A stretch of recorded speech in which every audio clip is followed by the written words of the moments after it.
मेरे लेकर तेरा नाम प्रभु, करते हैं हम शुरू आज का काम प्रभु।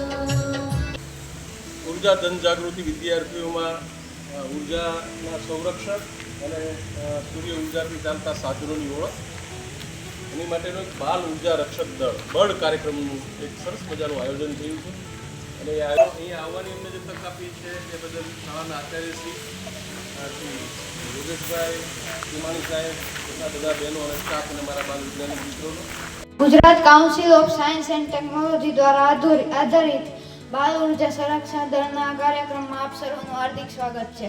આ આદરણીય શિક્ષકગણ, મહેમાનશ્રીઓ અને વહાલા બાળ મિત્રો, આજના બર્ડના કાર્યક્રમમાં મને ઉર્જા સંરક્ષણના વિષય પર બોલવા બદલ ખૂબ જ ગર્વ થાય છે। સવારના સૂર્યથી લઈને રાતના દીવા સુધી, ઘરના પંખાથી લઈને શાળાના કમ્પ્યુટર સુધી બધે જ ઉર્જાનો ઉપયોગ થાય છે। ઉર્જા વિના વીજળી, પેટ્રોલ, ડીઝલ જેવા સ્ત્રોતો એ કોલસા અને પેટ્રોલિયમમાંથી મળે છે, જે સ્ત્રોતો મર્યાદિત છે અને થોડા સમયમાં ખૂટી જાય તેમ છે। એટલા માટે તેનો આપણે વિવેકપૂર્ણ ઉપયોગ કરવો જોઈએ। તેના વિકલ્પ સ્વરૂપે આપણે પુનઃપ્રાપ્ય ઉર્જાનો ઉપયોગ વધારવો જોઈએ। હું ઉર્જા વિશે બે શબ્દ એવા માંગુ છું કે આપણે હાલમાં જે બધું કરતા એવું છે તે આપણા સ્વાસ્થ્ય માટે ખૂબ જ નુકસાનકારક છે। જેથી આપણે ઉર્જાનો ઉપયોગ વધુમાં વધુ કરવો।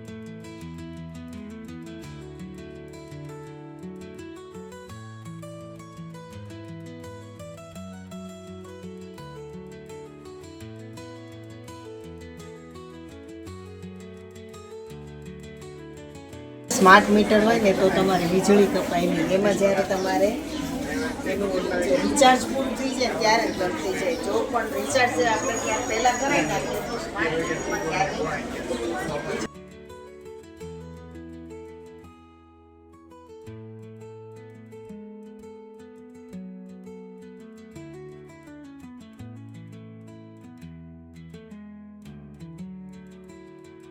ચાલુ થશે નહીં, તમારે રિચાર્જ કરાવવું પડશે। એના માટે શું કરવું પડશે? રિચાર્જ। તો એ પ્રકારની ફેસિલિટી છે ને જે અત્યારે ચોરી થઈ રહી છે વિદ્યુતમાં, પીજીવીસીએલ બધી એ ચોરી પણ અટકશે અને અત્યારે આપણે જોઈએ છે બધી કેબલ પણ નાખવામાં આવ્યા છે। તો ઉર્જા માટે સરકાર અત્યારે ખૂબ જાગૃત છે અને સક્રિય કામ એ કરી રહી છે। એટલા માટે તે ડિજિટલ મીટરનો વપરાશ વધે એના માટે પ્રયત્ન કરી રહી છે। પીજીવીસીએલ છે, યુજીવીસીએલ છે, ડીજીવીસીએલ છે, બધા એમાં જે સ્માર્ટ મીટર આવવાના છે તમે સિટીમાં ઘણી જોયું હોય સ્માર્ટ મીટર વિશે, બરાબર? ચલો આગળ જતા જાઓ। ચલો આ કેટલાને ઘરે છે આ મોડલ? ઘણી જગ્યાએ મદ્રાસીમાં જોયું પાણી ગરમ કરવા માટે। શું નામ છે આનું, કોને ખબર છે?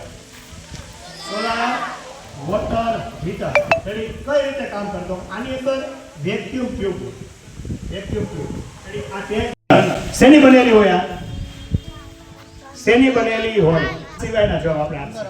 બોલો હવે કળિયા સિલિકોન ધાતુની બનેલી હોય। શેની બનેલી હોય? શું નામ છે એનું?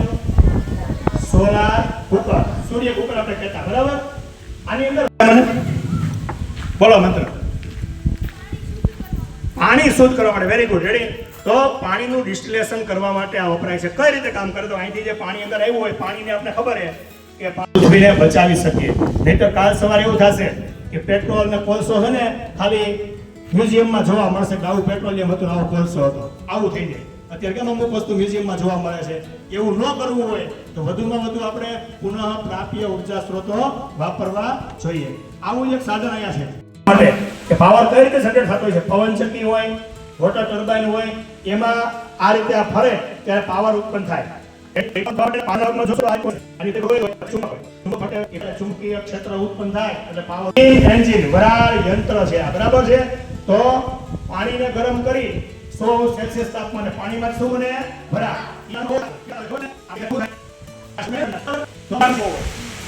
તો શું કરી શકાય? તો કે આપણે જે દિવાલ બનાવી દિવાલ એની વચ્ચે હવાનું શું હોવું જોઈએ? સ્તર હોવું જોઈએ અને ગ્રીનહાઉસની અસર ઓછી કરી શકીશું। નહીં કરવું થાય ઓઝોનના સ્તરમાં વધુ ગાબડા પડશે, ધ્રુવ પ્રદેશ વધી જશે, રૂમ મીટરની મદદથી સરળતાથી આપણે ગરમ હવા બહાર લઈ શકીએ. જેવી રીતે આપણે એસી આપવા પડે એમ યુરોપ ખંડમાં અને કાશ્મીરમાં કઈ ધાતુની બનેલી છે? સૌથી પહેલી ઊંચી આંગળી કરી બોલ. Very good. આવતો રે સિલેક્ટ. જે અશુદ્ધ પાણી હોય તેને શુદ્ધ કરવાને સાંભળો પ્રશ્ન. આનું નામ શું? આની શોધ કોણે કરી? હાલ બોલ. Very good. પવન ઉર્જા, સૂર્ય ઉર્જા,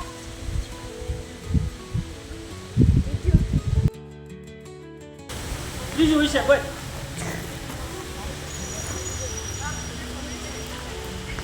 આપણને મફતમાં મળતું